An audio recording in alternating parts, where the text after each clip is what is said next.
జై శ్రీరామ్. జై శ్రీరామ్. జై శ్రీరామ్. జై శ్రీరామ్. జై శ్రీరామ్. జై Shriram. Praise the lord. Right the lord. Praise the lord. Right the lord. Praise the lord. Right the lord. Praise the lord. Right the lord. Praise the lord అంటారు మీరు. అంతేనా అన్నాం కదా నాన్న, భలేవాడు నాన్న.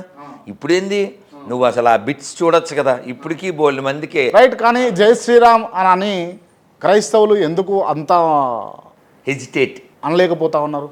అంటే నేను అదే చెప్తున్నాను నాన్న. నీకు సరే ఒక చిన్న లాంగ్ ఎగోస్, ఒక 50 ఏళ్ల క్రితం మా గురువుగారు చెప్పినటువంటి కథ. ఒక సముద్రపు కప్ప బయటకు వచ్చింది, అది ఎగురుతూ ఒక నేలబావిలో పడింది. అందులో ఇంకో కప్ప ఉంది, స్వజాతి కదా. Hi how are you, how do you, ఇది మీరు ఎప్పటి నుంచి ఉంటున్నారు అంటే అలా అలా మాట్లాడక మీరు ఎక్కడి నుంచి అని అడిగింది.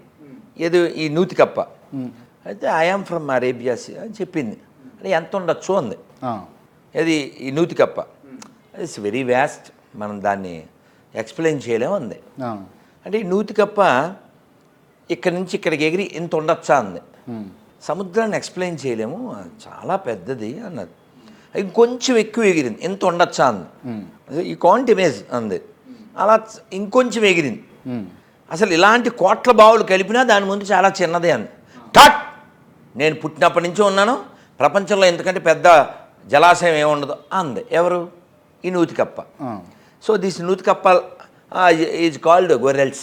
ఇంకా తర్వాత నీకు తెలుసు అంతే. రైట్. ఒక గురువుగా ఉండి మీరు ఇట్లా గొర్రెలు అని చెప్పేసి ఈ కప్పలతో పోల్చడము ఎంతవరకు కరెక్ట్ కాదు నాన్న. ఇప్పుడు నువ్వెవరు అసలు? హూ ఆర్ యూ అని నేను అడిగాను అనుకో, చెప్పు నువ్వెవరు? నేను జర్నలిస్ట్ అంతే కదా. నేను నీ పేరు మర్చిపోయినాయా, ఐ ఫర్గాట్ యువర్ నేమ్. నేనేమంటున్నానంటే, నాన్న శివశంకర్ ఆ జర్నలిస్ట్ ఎవరో వచ్చారంట అన్నాను. Is it wrong? ఏం కాదు. తప్ప? ఏం తప్పు కాదు. కాదుగా, నువ్వు జర్నలిస్ట్వేగా. You claim your self a journalist and I adjust you as a journalist. What's wrong in it? అలా they claim them self as a గొర్రెల్స్. గొర్రె ఈజ్ నాట్ తిట్టు, అది వాళ్ళని వాళ్ళు సంబోధించుకునేటువంటి పదం. రైట్. మీరు విపి అని చెప్పేసి మాట్లాడుతూ ఉంటారు కదా, విపి అనడం ఏంటిది? విజయప్రసాద్ రెడ్డి గారి షార్ట్ ఫామ్, ఆయన పేరు అది. విపి అనడం ఎంతవరకు కరెక్ట్ మరి? అది ఆయన పేరు, ఆయన పెట్టుకున్నాడు కదా, నేనేం చేయను. ఆయన పెట్టుకున్నాడా? విజయప్రసాద్ అని పేరు విజయప్రసాద్ షార్ట్ కట్లో అందరూ విపి రెడ్డి అంటారు. విపి అనడం మీ అంతరార్థం ఏంది? విపి అని అంటే ఆయన పేరు అంతే, అంతమించి ఏం లేదు. అంతమించి ఏం లేదు. అంటే యాక్చువల్గా నువ్వు అనుకునే రెండోది ఉంది కదా, అది వాళ్ళు అయిపోతూ ఉంటారు సహజంగా. ఎలా అంటే వాళ్ళ మోసకారితనం చేత. మోసం ఏమున్నది? మోసం ఏం చేశారు? ఇక ఇప్పుడు సరే, ఇప్పుడు నువ్వు జర్నలిస్ట్వి, జర్నలిజం చేస్తున్నావు, ఓకే. వాళ్ళని వాళ్ళు ఏమనుకుంటున్నారు? వాళ్ళు పాస్టర్లు. వాళ్ళని వాళ్ళు భావించేది ఎప్పుడైనా చూడు, నువ్వు ఎప్పుడైనా చూడు. నువ్వు కూడా మొన్న ఇంటర్వ్యూలో అతని పేరు కిరణ్ పాల్ని అడిగినప్పుడు నువ్వేమన్నావు?